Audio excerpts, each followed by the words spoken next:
This is eXcapethematriX magazine. I am Spencer Alexander, stepping in for Raven Ekundayo today. Today we'll be interviewing the, word that Raven uses, I believe it's Amadamaphus, dry fish. AKA François Ele Coucou. Indeed, indeed. So, why don't we start from the beginning? Yes.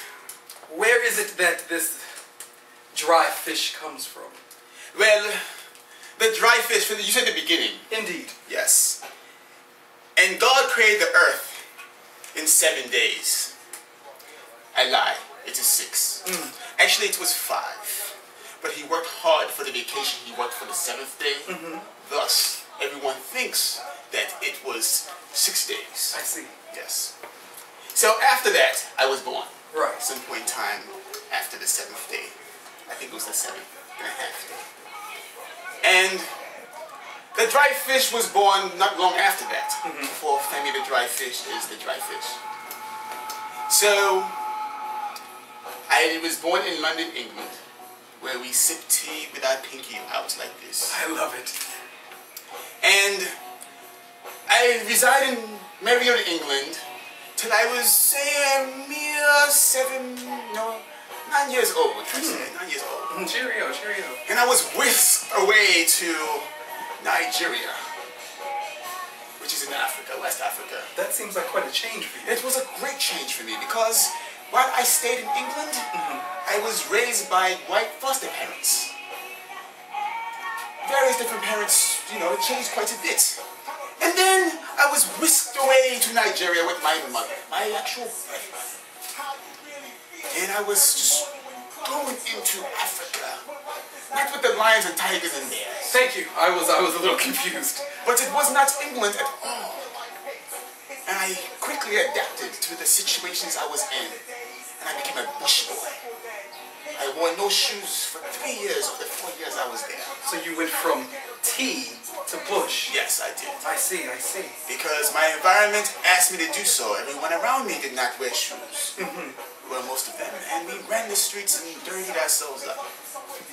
4 years of Nigeria, then I met my father, who reside in the USA. And he whisked me away also to the United States. Land of opportunity. Land of the free. Indeed. Streets paved with gold. Yeah. So I believed. And it was there. And then I played outside with my cousins for the summer that I first came here. And while we played soccer, we played tennis, we played basketball for hours upon hours. And they would pour with sweat for hours. And for some strange reason, I remained dry. And they would jest at me and they would say, ha ha ha, look at you, Femi. Even if you were in the shower, running around, you would never get wet. Ha ha ha. And dubbed me the dry fish. And I kept it. So this name has actually existed with you for far longer than before you took to the stage. Yes, it did. I see, I see. I took it, I held it. It was one of many nicknames. But that one stood out. And as time progressed, it was my pen name when I would draw, because I illustrate. I wanted to do comic book art. And it kept with me through then. And then when I started performing, I was originally the man in the yellow hat. And I had a yellow skull cap at all times. Even when it was hot as all hell. And one day I said, this cannot keep happening. So I removed the yellow hat. And I became my pencil name, my illustration name, the dry fish. When you were the man with the yellow hat, you didn't walk around with a monkey or anything, did you? No, I could not find a monkey other than the monkey on my back. So, and that's when I said, you know what? There were a lot of cool stage names. But I said, you know what? It's cool to have a stage name that would make people say, why the hell would you call yourself that? Right. And from that point on, I dubbed it also as I be the man who could be dropped in the middle of the ocean and yet not get wet. For I'm unlike no other. I stand out like a fish out of water. So I am the dry fish. Did you hear that? It did something.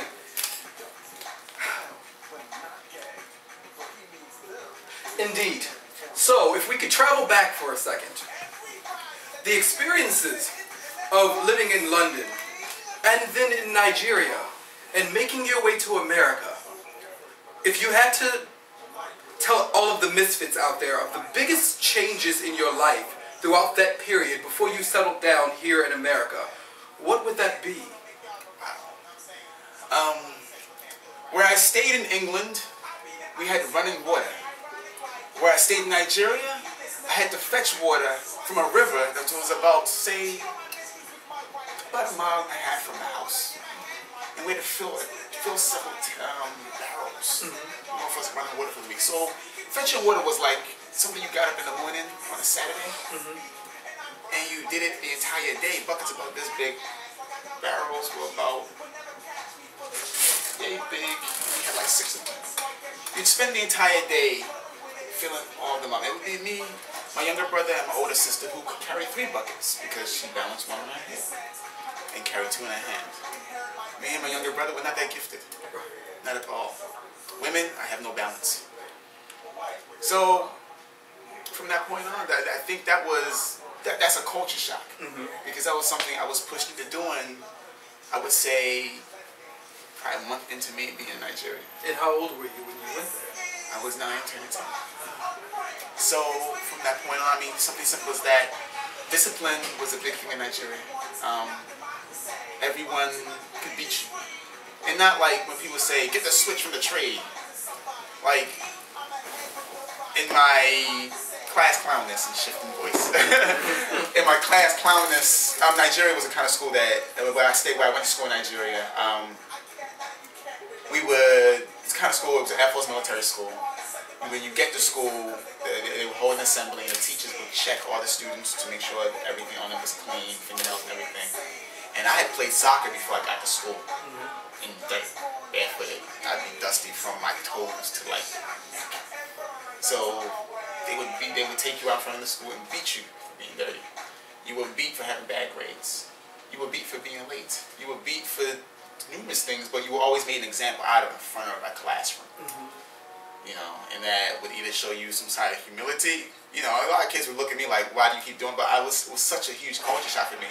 I didn't want to be in Nigeria the entire time I was in Nigeria. Like, I did not want to be there. I was like, I got to get out of here. Even though, and so for some reason, I enjoyed my experiences there, all the trouble I made. And there were a lot of good things too. It wasn't like just come in and just cause a ruckus. But I left England under the premise that I was going to be back in England in 4 weeks. And I ended up living there for 4 years. So I left all my friends, and the last home I was in, they were going to officially adopt me. And it was a really nice home. It was like not like the other homes I'd been in prior. You know, it was a nice family. They had other children. Where I stayed in England, I was one of 4 black kids in the whole town. It was outside of London, Sudbury, Suffolk. So, but being black, everyone would know who I was. Everyone would be my friend, you know, and that's how it was. It was like being different played in my favor. Being Nigerian also played my favor. Being different, I was the Nigerian. I was the kid that spoke British English. You know, I didn't look like I spoke British. I really just became this bush boy, like. I figured out my role. I was like, okay, fine, let's just run with this. But I had friends. I had fun. I had fun. I had a lot of bruises and scars, and they beat me with this thing called kubuku. And for the Nigerian people out there, or even West African people, kubuku, this raw cow hide. It's actually a cow whip. They beat cows with it. So you know, cow skin is pretty durable. You know, and so if they beat you with something, they beat a cow with. You know, like. It would rip my school uniform and broke away. You know, like I remember one time me and my younger brother Henry, we did something that caused for a lot of kids involved. Basically started a war between classes. Some play fight that started at home between he and I, that just spread out to like my classroom and his classroom. Then it ended up being all of primary 5 versus all of primary 4. And it got to a point where kids started getting really hurt. So when it reached the administrative ladders, teachers got involved, kids were being wounded. Because at recess, you would just hear all my class would get together, we would just run out to their classroom and just jump them or whatever. And it got so bad that kids got hurt, people were using slingshots and we made swords. It turned into like medieval England type shit. And kids got hurt, but there was so many children involved. They was like, look, we can't beat all these kids. We need the ringleaders. So my name came in it, my brother Henry, the weapon designers for both sides were pulled up, and maybe like 2 other people that probably would like play a huge factor, and they brought us out. They held an assembly for the entire school, and they explained what happened, and it was like, you don't do this. And then they had Air Force Police. They had Air Force Police on campus, and they would just hold you up by your hand and you couldn't cry. If you were a guy, most guys don't cry. Like, you had to hold that in because you just look stupid in front of your friends. But you shed a tear. It was one of the things when you bite your tongue, you draw blood. It just comes out. But, you know, I look back at that, we had fun. You know, the end results for that were, you know, pretty severe, but we had fun. But that was Nigeria. That was not like something that, oh my God, I can't believe they're doing that. Because everyone that crossed certain lines got it. They did that, right. You know, so...